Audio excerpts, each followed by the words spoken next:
Hey, Ray here at RC Cars of Boston. I'm here to give you guys a couple of startup tips with the HPI Trophy Truggy Flux and the HPI 4.6 Truggy as well. Few things I've noticed with these vehicles: wheels loosen up, couple suspension issues, ESC button sticking, a couple little things I'm actually going to go over, give you a quick breakdown, show you some hands-on what to do when you purchase these vehicles and take them right out of the box. Only a couple tools needed. 1.5 and 2 millimeter hex drivers, and I like these Nitro T-handle wrenches. It's an 8 millimeter wrench. They work excellent when tightening up the wheels. First thing you want to do is go over your wheels, make sure that all the nuts are nice and tight. Nothing worse than taking a new vehicle out of the box, running for the first time, and the wheel goes further than the actual vehicle. I'm just giving these guys a nice snug. As you can see, I was turning the wrench almost quarter to half-inch turn. Next thing I want to show you, take off the body. Front suspension. These vehicles come with spacers right out of the kit. So, keep in mind when you're ready to run this for the first time, I have the package open, but basically these are spacers that allow you to take up some tension inside the springs to, if you want to jump higher, or if you want to keep it low, whatever you're looking for suspension-wise. What I recommend is taking the two biggest spacers right out of the kit, popping those into the front suspension. As you can see, the spring is kind of floating around on its own here. We want to eliminate that by actually taking up some of the tension. So we'll pop two of these here, the front, just like so. I recommend, grabbing a couple of smaller spacers, beefing up the suspension in the rear as well. Pop that down.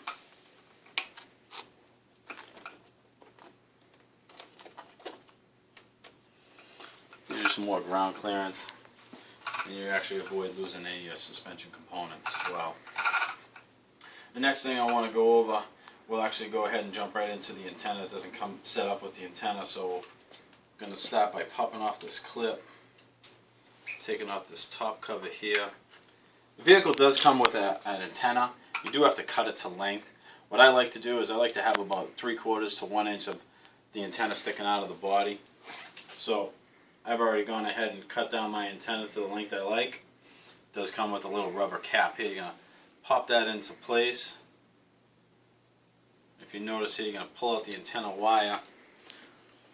What you do not want to do is run this through the antenna tube and then fold that over. You actually want to keep that inside protected. So I'm going to slide that in, run this all the way down, and you actually feel it hit that top cap. Grab my 1.5 hex driver. It's got a set screw in place. You want to take that right out, put that off to the side, make sure that that hits that top cap. Actually pull it back just about 1/4 of an inch. Give me a little room just in case I flip over and lose my cap. I'm going to go ahead, put this set screw into place, keep the antenna tube from popping out on me. Run that down nice and flush.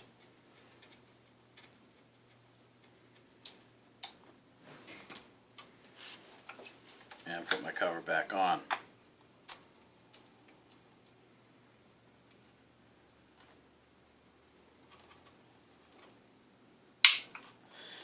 One other very, very important tip on this vehicle here.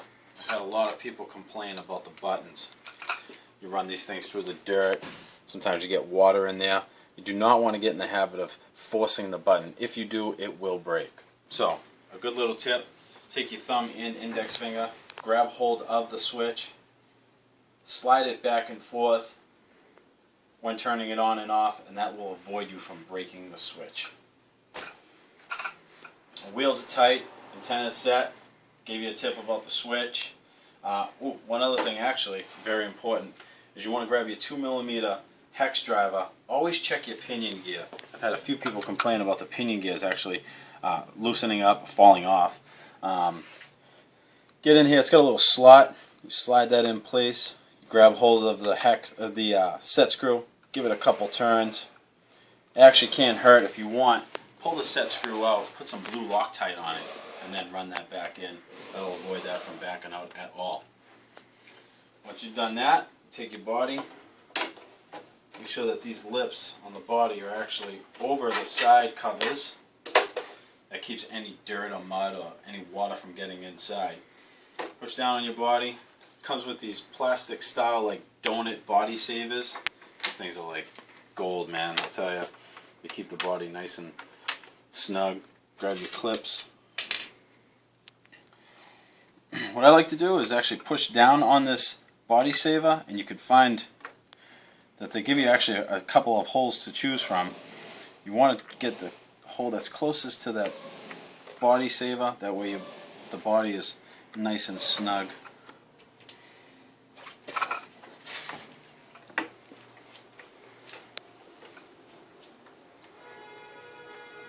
These are some good tips to go over right when you take this thing out of the box.